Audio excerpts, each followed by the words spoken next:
Villains, once the characters we love to hate, are now the ones we can't stop rooting for. But why? What is it about these so-called bad guys that makes us cheer for them, even when we know they're in the wrong? Hey everyone, welcome back. Today we're diving into one of the most fascinating trends in modern storytelling: villains who steal the spotlight. From Walter White to Thanos, these characters blur the line between good and evil, and somehow we find ourselves rooting for them. But what's going on here? Is it clever writing, psychology, or just something about human nature? Stick around, because we're breaking down the top reasons why villains have become the heroes of their own stories. First, let's talk about relatability. The best villains have motives we can understand, even if we don't agree with them. Take Walter White, for example. He starts as a desperate high school teacher trying to provide for his family after a terminal cancer diagnosis.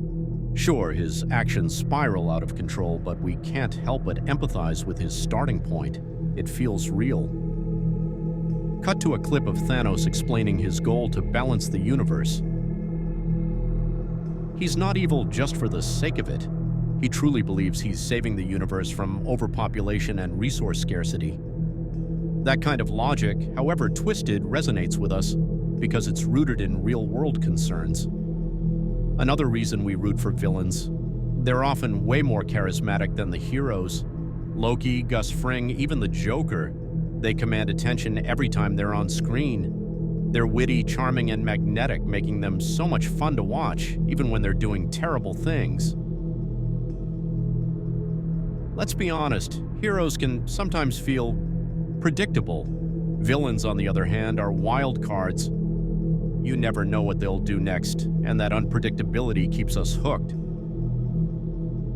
Modern storytelling has also introduced us to a new breed of villain, the antihero. These are characters like Walter White or Tony Soprano, who live in the gray area between right and wrong. They're deeply flawed, but also deeply human, which makes us question our own morals.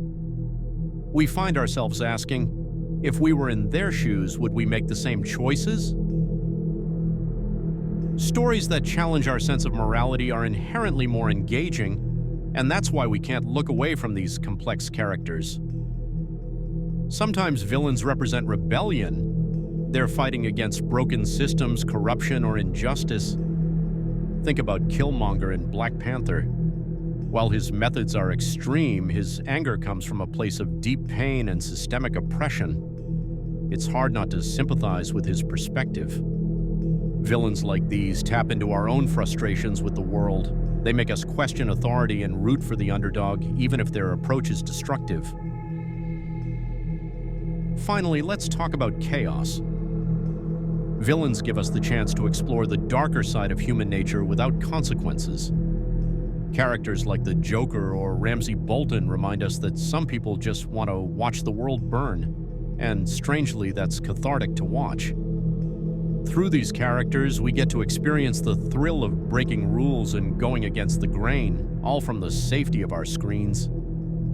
It's like living vicariously through the chaos. So why do we root for villains? It's because they're relatable, charismatic, morally complex, and sometimes they're fighting the system we wish we could challenge ourselves. They give us a glimpse into the gray areas of life, and that makes them impossible to ignore. What do you think? Who's your favorite villain, and why do you root for them?